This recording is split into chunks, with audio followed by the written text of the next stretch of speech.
Praise the lord. ప్రభునామమునకు స్తోత్రములు కలుగునుగాక. ఈరోజు పాఠ్యాంశము యేసు క్రీస్తు యొక్క మంచి సైనికుని వలె శ్రమను అనుభవించుము. నా ప్రియమైన సహోదరి సహోదరులారా, ఈ లోకంలో మనము ఎన్ని శ్రమలు అనుభవించినను దేవుని సైనికుని వలె మనము ఉండాలి. ఎందుకంటే యేసు క్రీస్తుని నమ్ముకున్నటువంటి నీవు నేను శ్రమ అనుభవించక తప్పదు. నీ వారి చేత, నీ ఇరుగు పొరుగు వారి చేత, నీ శత్రువుల చేత, నీకున్నటువంటి ఆర్థికపరమైన ఇబ్బందుల చేత నీవు శ్రమను అనుభవించాలి. శ్రమ అనుభవించకపోతే నీవు క్రీస్తును కలిగిన వాడవు కాదు. యేసుక్రీస్తు యొక్క మంచి సైనికుని వలె మనము ఉండాలంటే శ్రమను అనుభవించాలి. నా ప్రియమైన సహోదరి సహోదరులారా, నీవు యేసుక్రీస్తును నమ్ముకున్నందుకు, నిజదేవుని నమ్ముకున్నందుకు శ్రమ పడుతున్నట్లయితే దేవునికి స్తుతి ఆరాధన చేయి. దేవునికి కృతజ్ఞతాస్తుతులను అర్పించు. ఎందుకంటే ఈ లోకముగా మనము భౌతికముగా శ్రమ పడినను పరలోక రాజ్యములో నిత్యము కూడా రాజ్య పరిపాలన చేసే వ్యక్తులముగా మనము ఉన్నాము కనుక యేసుక్రీస్తు యొక్క మంచి సైనికుని వలె మనము శ్రమ పడాలి. నా ప్రియమైన సహోదరి సహోదరులారా, నేనంటాను, మనము పరుగు పందెములో ఉన్నాము. పరుగులు పందెములో ఉన్నాము కనుక ఈ పరుగు పందెములో మనము ఆగిపోకూడదు. మన గురి అయినటువంటి యేసుక్రీస్తు యొద్దకు మనము పరిగెత్తాలి. నా ప్రియమైన సహోదరి సహోదరులారా, కనుక యేసుక్రీస్తు యొక్క మంచి సైనికుని వలె మనము శ్రమపడిన వారముగా ఉండాలని, పరలోక రాజ్యమును పొందుకోవాలని ప్రభు పేరట తెలియపరచుచున్నాను. ఆమెన్. కాబట్టి నా ప్రియమైన సహోదరి సహోదరులారా, ఫిలిప్పీయులకు రాసిన పత్రిక 2వ అధ్యాయము 20వ వచనములో చూసుకున్నట్లయితే మన పౌరస్థితి పరలోకమందున్నది. ఆమెన్.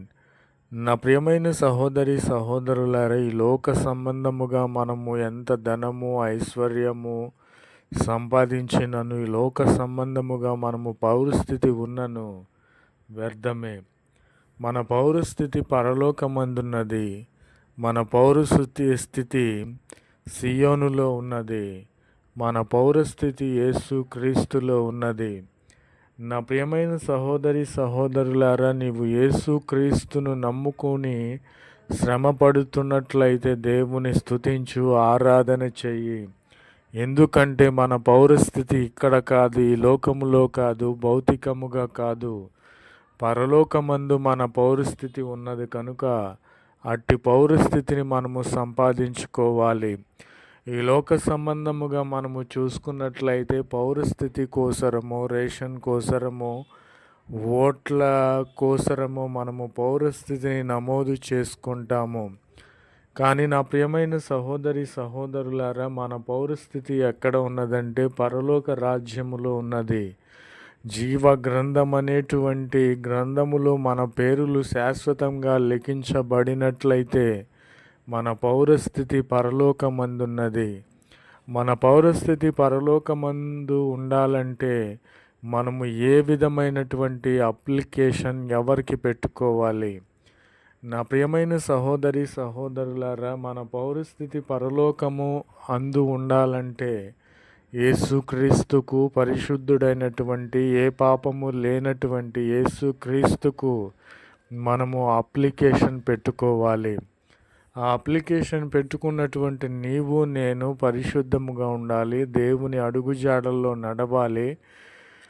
పాప క్షమాపణ నిమిత్తము బాప్తిస్మము పొందిన వారమై దేవుని యొక్క శరీరమును రక్తమును అనగా రొట్టె ద్రాక్షారసమును తీసుకొనిన వారమై ఆయన పోలికగా ఉన్నట్లయితే మన పౌరస్థితి పరలోకమందున్నది. మన పేరులు జీవ గ్రంథమందు లిఖించబడి ఉన్నవి. ఆమెన్.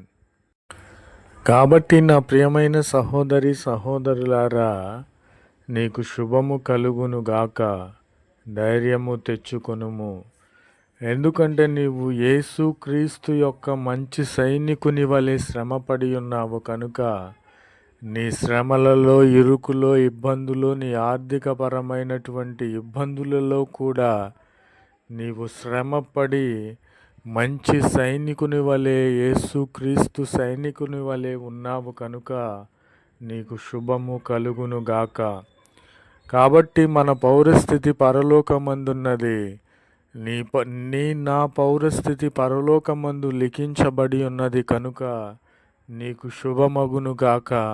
నీవు ధైర్యము తెచ్చుకొమ్ము. కాబట్టి నా ప్రియమైన సహోదరి సహోదరులారా, ఇది మొదలుకొని నీకు శుభము కలుగునుగాక. ఆమెన్. కాబట్టి మనము దేవుని అడుగుజాడల్లో నడవాలి, పరిశుద్ధముగా జీవించాలి. మనము దేవుడు మన స్థితిగతులు మనం చూసి మురిసిపోతూ ఉంటాము. నా శక్తిని బట్టి, నీకున్న ఆస్తిని బట్టి, నీకున్న అంతస్తును బట్టి, నీకున్న బంధు బలమును బట్టి నీకు ఈ యొక్క ఆశీర్వాదములు వచ్చి ఉన్నవని నీవు అనుకొనిచున్నావేమో. కాదు. దేవుడు ఆశీర్వదించకపోతే నీవు ఆశీర్వదించబడవు. కాబట్టి నీవు యేసుక్రీస్తులో మంచి సైనికుని వలె శ్రమపడి ఉన్నావు కనుక దేవుడు నీకు శుభమని తెలియపరుచుచున్నాడు. నీవు ధైర్యముగా ఉండుము. నా పౌరస్థితి పరలోకమందున్నది కనుక నీకు శుభము కలుగునుగాక. ధైర్యము తెచ్చుకొనుము. ఆమెన్.